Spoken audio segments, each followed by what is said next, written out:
Hi everyone, I'm Dr. Kat.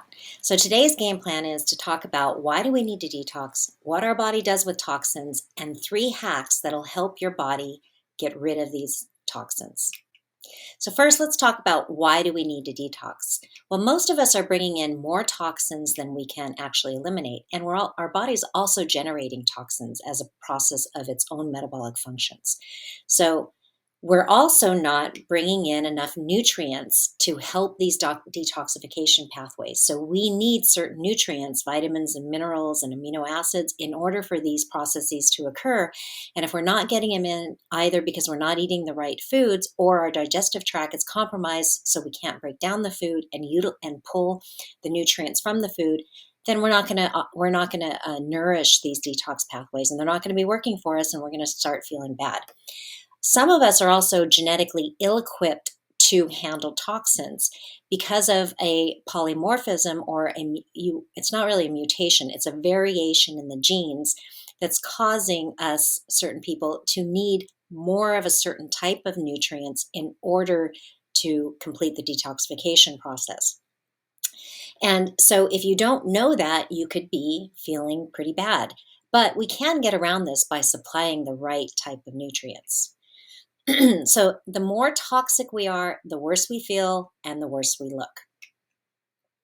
So let's first talk about some myths around detoxification. So many people still think detoxification is using like harsh purgatives. And so there's actually a lot of doctors out there that think that we shouldn't detox. And they're like, no, that's too harsh, because they have another concept about what we're talking about. And there's also other people who think that you're detoxing from alcohol, you're detoxing from drugs. And yes, that is a form of detoxification, but detox is something your body is doing all the time. Through lungs, your kidneys, your liver, and those are some of the ways that your body gets rid of toxins. The myths behind detoxification is that you're going to be in the bathroom all day long, right? And while that can be the case for some people, it's very rare. You might be running to the bathroom a little bit more because we're going to be asking you to drink a lot more water, which is really important for the detoxification process. And so you might be going off to urinate a little bit more frequently than you're used to, especially if you don't consume a lot of water on your own without doing this program. Other people think you're going to be starving, you're not going to be eating, but yes, you are going to be eating. Our goal is to eat nourishing whole foods, but also, if you want, it's optional, but we highly recommend it, is to use the detox support packs, because it comes with a protein powder that really helps provide the nutrients that your body needs to help your liver detoxify. So really the meals are going to look more like this. Like, you're going to eat a lot of plants. You're going to be eating animal protein if you like, or vegetarian protein if you like, but your plate will be full. You won't be hungry. If you're hungry, then you're not doing it right, and you should contact one of us so that we can help you out. But a safe detox is really a process that nourishes and supports and really invigorates your body and these detox pathways. So where do these toxins come from? I mean, we're inundated with them. You'll see. We lost half the wildlife on the planet in the last 50 years, and that is because our environment is highly toxic, and so are we. We're not the animals are not the only ones that's suffering. We have the highest rates of chronic illness ever. I think it's like 50% of the adult population has at least one chronic illness, and that means an illness, high blood pressure, diabetes, high cholesterol, inability to lose weight. Like, all these things are chronic illnesses. Okay, so pain and inflammation in the body, like arthritis, those are chronic illnesses, and a lot of them are due to toxicity. There's about 84,000 chemicals that exist in the United States alone, and this is not very regulated. There's about 2,000 that are being added annually, and this was reported by the U.S. Department of Health and Human Services. Another study that was done by the U.S. Consumer Product Safety found that indoor environment was 2 times more polluted than the outdoor environment. So how could that be? Well, are you dusting? Are you changing your air filters? Mattresses can outgas, so the chemicals that are on the fabrics that we have in the home can outgas. Paint can outgas, and then we're inhaling that and breathing that in. So those are some of the things. If you have a chronic health issues, after doing our program and you're still not getting well, then we really need to take a look at the inside of your home as well. Another study done by Cornell showed that there was greater than 700 synthetic compounds in various U.S. drinking water supplies. So not good at all. And some of these are like medications and things that they're not cleaning up before they re-release the water to us. Another study reported by the Environmental Working Group showed that the average infant is born with about 200 toxins in their blood. That's a lot. Okay, so they're getting it in from the mother. So what does your body do with these toxins? This is really the important part and something that we really want to pay attention to, so it can help motivate us to really pay attention to where these toxins are coming from and cleaning up our diet. So what the body does with them is, one, it removes them, and that's provided your detox pathways have the nutrients they need in order for them to run. The other thing is it hides them in body fat. So it's actually a brilliant mechanism. It's a protective mechanism that sequesters the toxins into a fat cell, and thereby pulling it out of the bloodstream so that then it's not toxic to you, right? But over time, these fat cells then degrade, and then they release the toxins back out, and then we don't feel good. We have pain and inflammation in the body. Our proteins and the biochemistry can't run because the proteins need a certain structure, and if there's a toxin engaging with that protein, then it changes the shape of the protein, and the protein can't do its job. And all the functions in your body are done by a protein. Okay, so if the protein can't get into the right conformation, the right shape it needs to, then that function isn't going to go very well. And that's when you start to feel the symptoms.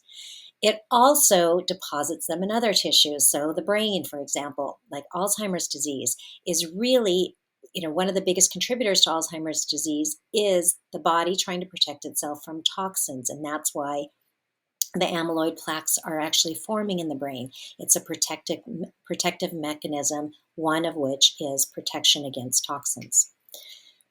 So in many cases, the toxicity is what is creating the things that we are calling disease. So many of the symptoms that we're complaining about are really because there's toxins lodged in the subcellular structures of our cells, and that is what is causing the problem.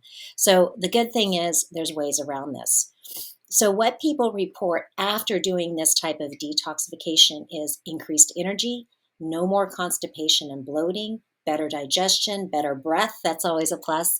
They lose weight because, again, your body's storing the toxins in the fat cells. And so when we release it and then we provide the nutrients for the body to process it, you start breaking down that fat. No more puffiness, no more headaches, better moods, more mental clarity, better memory. There's less joint pain and stiffness in the body. There's less sensitivity to odors, and you don't get sick anymore. So less sensitivity to odors is really, sensitivity to odors is really a sign that you need to detox. Not many people know that. They get sick less often because they have more resiliency. Their body's able to take care of itself in the face of a stress. So they get sick less often. No more darkness under the eyes. That's something that goes away. And then their cravings go away. So that's a big deal. That's nice. So this is just showing you some of the detox reactions that can happen. And this doesn't happen that frequently, but it can happen. So I wanted to go over it here. So when we stop, so all the food that we're eating is not just feeding ourselves, it's also feeding the bugs in our gut. And the bugs in our gut play really important roles for us. But if we're eating the wrong food, then we're going to overgrow bugs that are not necessarily good for us. And so what happens when you start an elimination diet, like what we're going to do, is you stop feeding those bad bugs, and then they start to die off. And so when they die off, when they break down, they're releasing parts of themselves into the body, and then the immune system sees them and starts attacking them. So you can get what's called these die-off reactions, and you can experience symptoms like just being a little bit more tired. You can have some headaches, body aches and pains, skin rashes, some really kind of like flu-like symptoms. So be aware of that. If that's the case for you, I want you to be drinking a lot more water. I want you to be eating a lot more fiber. And then maybe you need to back off. So instead of taking 2 shakes a day, just take 1 shake a day. So, what does the science say about it? So, this was a study where they found that there was a statistically significant reduction, 47% reduction in the metabolic screening questionnaire. And I'll show you what that is in a moment. But after just 7 days of an elimination diet followed by or with a protein powder, which is exactly what you're going to be doing. And this is what I see constantly. This is what we see in our practice constantly is really within 7 days, 7 to 14 days, you can see like a 50 to 60% reduction in the metabolic screening questionnaire. So this is what that questionnaire is. We have all our clients fill this in with every meeting, and you can see like, it covers digestive tract down to weight, skin. It covers emotions and the mental, the mind, energy, eyes, joints and muscles. And so you can see the improvement. So in the digestive tract, there was an improvement from an 8 to a 2. In emotions, from 6 to a 1. In the mind, it went down from a 2 to a 0. In eyes, the eye category, so itchy, watery eyes, puffiness, 7 to a 0. She went from an overall score of 55 to a 6 in just 2 weeks. So this is really showing you that a lot of our symptoms that are related to what we think of as like growing old is really just toxins in our body, and the lifestyle factors, because that's really what we're going to be covering with you this program. So you can see here, this person, Angel, she was 51 years old. She said she was dragging her butt out of bed, dragging her butt downstairs. Like she said, felt like she was just waiting around to die. She felt lousy. And just in 14 days, she went from a score of 116 down to 42. So that's definitely greater than a 50% improvement. And it's just really remarkable. I'm super excited about this. I hope you are too. Okay, so the bottom line is we have to be the watchdog for our family and for ourselves, because the government doesn't always have our best interests in mind. I think they have blinders on when it comes to this, because they're trying to support the farmers. They want the farmers to have high yields, or so the story goes, right? So they allow them to use genetically modified crop, and they also allow them to spray the crop. But what that does to us is it causes us to ingest those toxins, and that's not good for us. It's not good for our microbiome. And there's numerous studies. Science is really showing that we, because of these practices, we're really suffering. This is a plot looking at the correlation between glyphosate use and autism. So the rates of glyphosate and autism since the 1990s. So there has been a steady rise in the rates of autism since the 90s. And researchers like Stephanie Seneff at MIT were really looking into this. And what she found was that we really started increasing the rates of use of glyphosate on our crops. So glyphosate is a key ingredient in Roundup, and Roundup is an herbicide that Monsanto, which is now bought by Bayer, sprays on our food. They genetically modify the crops so the crops can withstand this herbicide. It kills the weeds, and it kills the weeds by chelating minerals from the weeds. So chelating is like pulling the minerals away. It binds to the minerals, so that means the crops and the weeds don't get the minerals. And then what happens is the crops are now sprayed with the herbicide, and then we consume that, and it inhibits one of the pathways, the key biological pathways of the microbes in our gut, which are producing vitamins, and they're helping maintain the lining of the gut, and they're helping us with neurotransmitters, and really helping us in modulating our immune system. So if those bugs aren't healthy, then we're not going to be healthy either.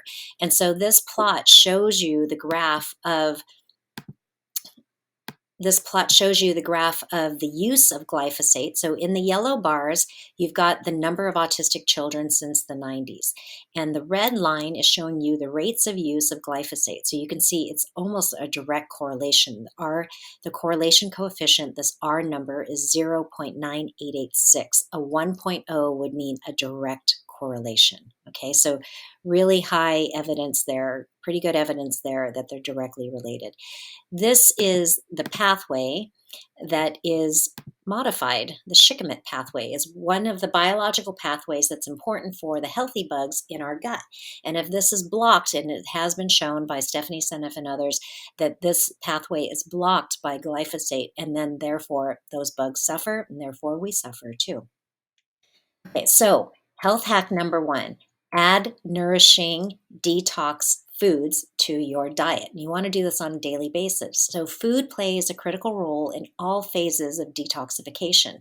So it's really important to eat whole foods, okay? Not processed foods, but whole foods. Fruits, vegetables, all the plants, all different colors, and whole grass-fed beef. If you're going to eat meat, clean wild caught fish, and organic chicken if you're going to eat chicken. Okay, so you want to eat a variety of different colors. You want to think all different colors. Lots of dark leafy greens because they have folate in them, which is really important for numerous pathways in the body. Cauliflower, broccoli, bok choy, those are the cruciferous vegetables, really important for detoxifying female hormones. So if you feel like you have a lot of hormonal issues, we'll go into that more in the second module of the 90-day.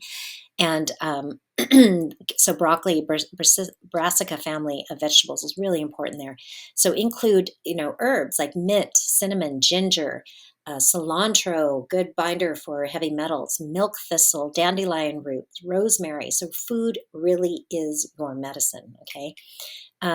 Here is your liver's detox pathways.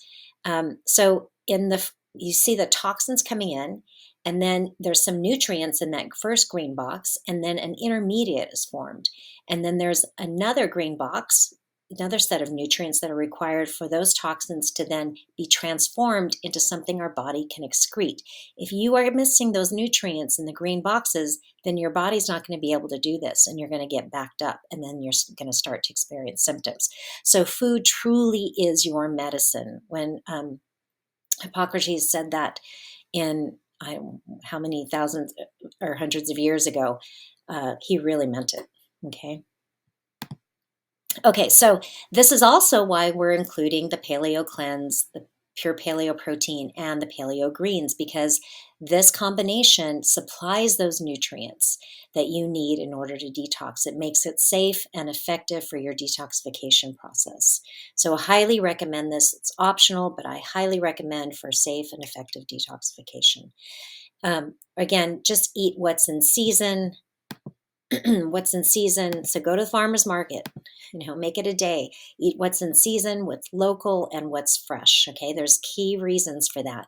So Mother Nature really planned it that way. In that current in the environment where you live, under the conditions that season, we need certain nutrients, right? Most people need certain nutrients. And so eating what's local, what's in season, and what's fresh is really going to help your body get what it needs to live in that environment at that time. So health hack number 2 is to reduce incoming toxins. So we want to avoid certain foods, okay? And so Keri went over, in more detail, the nutrients that we need. And here I'm just going to touch base a little bit. She also went over nutrients to avoid, but so here I'm just going to quick reminders. Gluten, we want to avoid gluten. We want to avoid dairy, sugar, all types of sugar, alcohol, because it's really your body's processing it like a toxin, and then processed soy because it can be genetically modified. So really, if it doesn't say non-GMO organic, you really don't want to buy it, okay? All processed foods, so anything comes in a bag, or baked goods, things like that, you really want to stay away from, at least for this time being, okay? And you really want to be aware of where these toxins are coming from. So they're in our personal care products.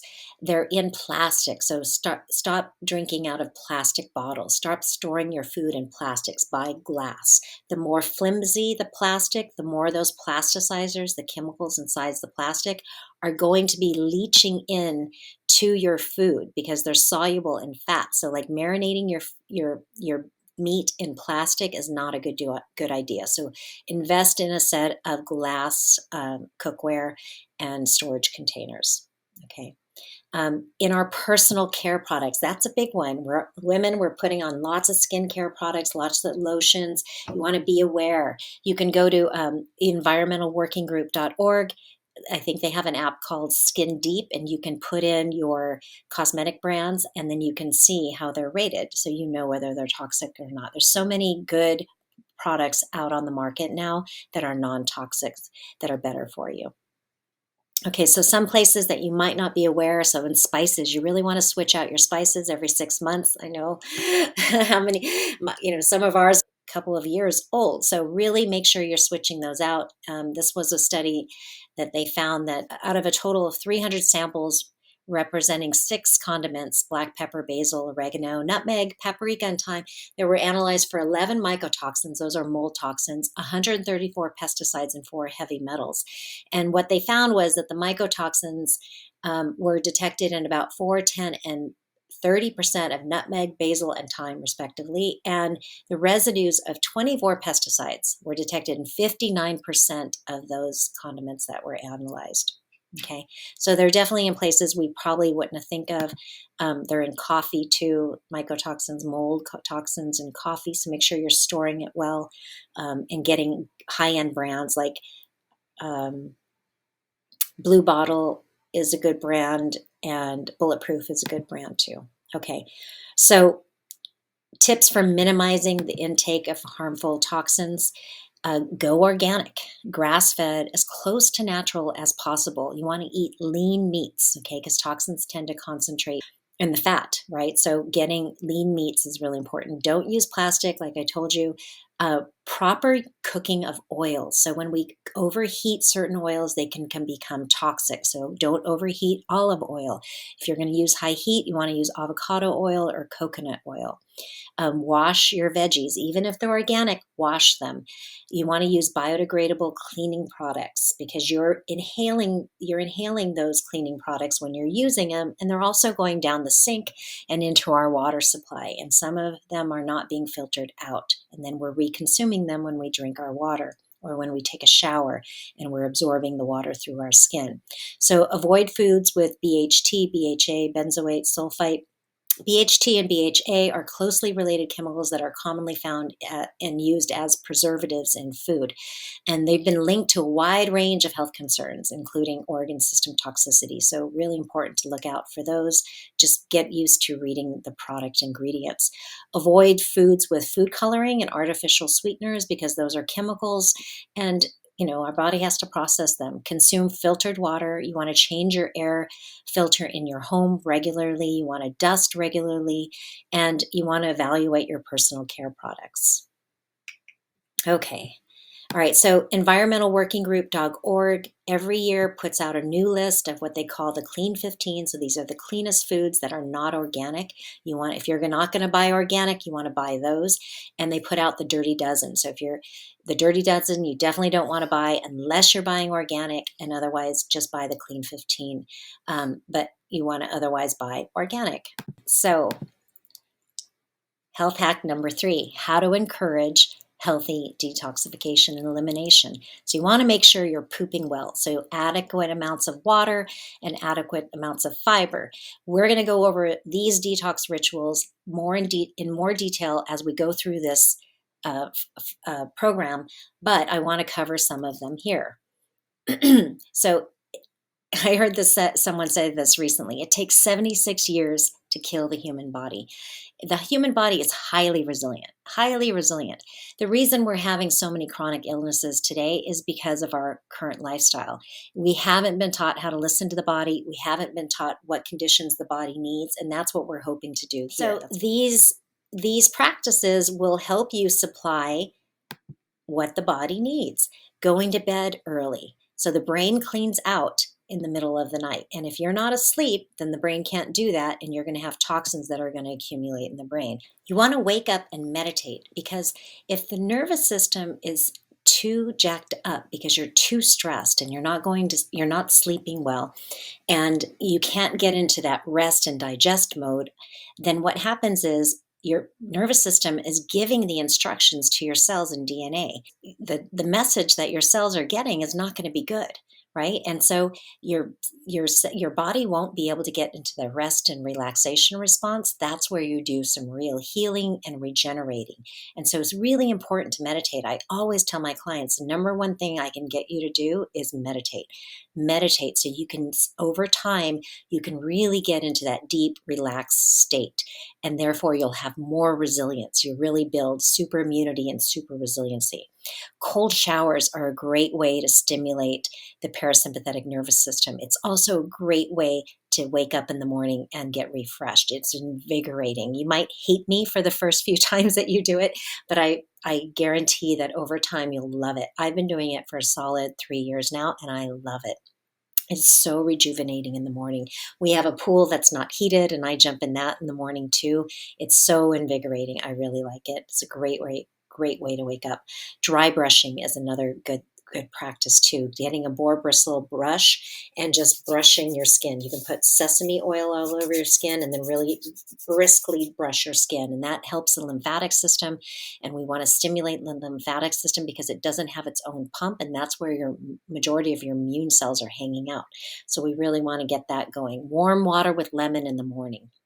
I drink warm water with lemon all the time with every meal, not with every meal, but mostly when I go out to dinner, I always have it. And now my friends are all doing it too. It's really kind of funny because the whole table will ask for warm water with lemon. And movement, really important. So lymphatic system, again, we need to move the body. It's important for numerous reasons. Certain chemicals are made during that whole process. It helps us remove the toxins, get the circulatory system going, and remove the toxins from the body. We already covered the food. You want to have your last meal by 7 p.m. Really important. At least have your last meal 3 hours before you go to bed.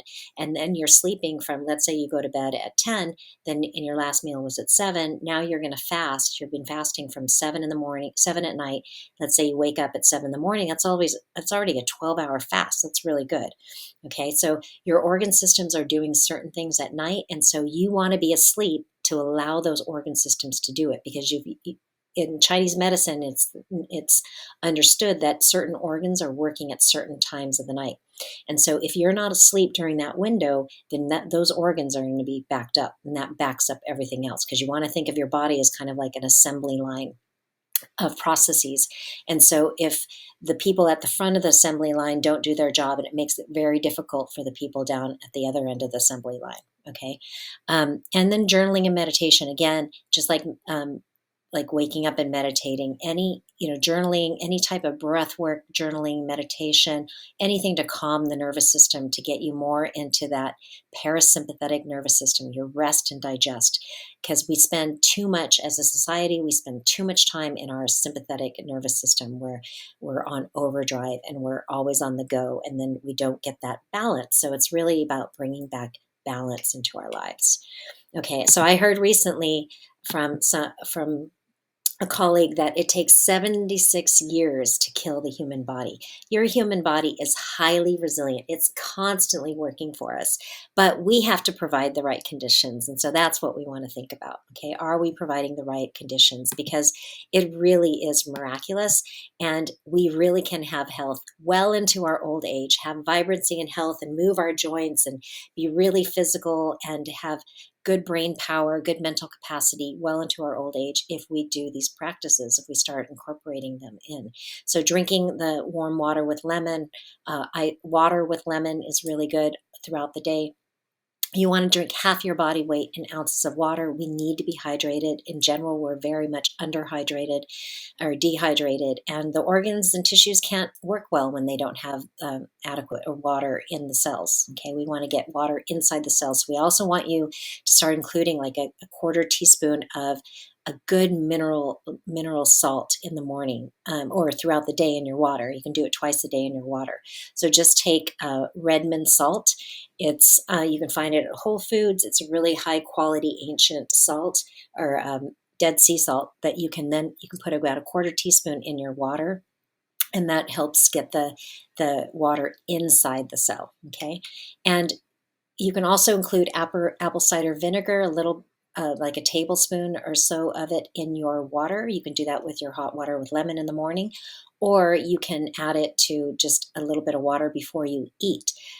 It really helps give you adequate stomach acid, and it makes you out more alkaline. So there's certain foods that when we first eat them, they taste really acidic, but they leave an alkalizing residue in the body. Okay. Um, Again, you want to drink half your body weight in ounces of water. So if you weigh 120 pounds, you want to drink 60 ounces of water. And you easily can do that if you're having 2 shakes a day and a few glasses of liquid more throughout the cleanse. Okay, so this was a study done at the Center for Human Nutrition at the University of Sheffield in England, and they found that there was a risk reduction of 79% in breast cancer just by drinking enough water. Okay, drinking about 60 ounces of water a day. Fred Hutchins Cancer Research Center in Seattle, they did a study, and they found that women who drank more than 5 glasses of water a day had a 45% reduced risk of colon cancer compared with women who drank 2 or fewer glasses a day. That's profound too. Okay, so hope this encourages you and motivates you. So the other reason we really want to be well hydrated is what their scientists are now calling this 4th phase of water. So when cells are properly hydrated, when the water gets inside the cell, you've got your cell here, and so the outer part, when you're the membrane of the cell, the outer envelope of the cell, the negative ions of the water molecules line up on that outer part. So you can see that here in this image. So here's the membrane, that gray bar, and then the negative ions accumulate towards the membrane. Okay, and then the positive ions stay towards the center of the cell, the nucleus. Well, they call this, it's a little bit more viscous, right? A little bit thicker than normal water, and they call this the 4th phase of water. So what is it that you have when you have charges separated like that? When you have a negative charge on one end and a positive charge on the other end, what is that? It's a battery. So they set up electrodes, those red bars in there, and they put it in the 2 sides, and then they hooked it up to a light source. They shined light on it, and what they found was it could light up a light bulb. So this is what is happening inside our cells. And what they found was the sun actually charges that up. So this is another way our body produces energy. A lot of people think we just produce energy from or the food we eat. Well, that isn't true. We also get it from sunlight. And this is why sunlight is not just important for vitamin D levels, it's also important for our energy levels. Really, really important here. So look that up, 4th phase of water. Pollock is the scientist that's done a lot of work in this area. Okay. So we also want to get adequate exercise. We want to be jumping around a bit too, because we need to stimulate the lymphatic system. So don't be afraid to dance, move, do whatever makes you happy, but you want to get moving, and you want all limbs to be moving, arms up and down, legs moving. You want to get into those lymph nodes. This is why I love Kundalini yoga. We'll talk a little bit about it. So yoga is also good for that too. So just try it out. It's really fun. It really feels good on the body when you stimulate it. So in the end, what we're doing is we're teaching you how to create this lifestyle, the detox lifestyle, and this is your medicine. So I'm eating mostly plants, lots of colors, all different varieties of fruits and vegetables. Make use of herbs and oils, skin brushing, clean filtered water, non-toxic personal care products, vacuum and dust your home, avoid alcohol, reduce your sugar, get healthy sleep. Okay, that's one of the benefits of this program, is you really get to really nourish yourself. That's what you're doing, is really nourishing yourself. So we're going to go over a lot more of this throughout the program, and I'll see you soon. Take care.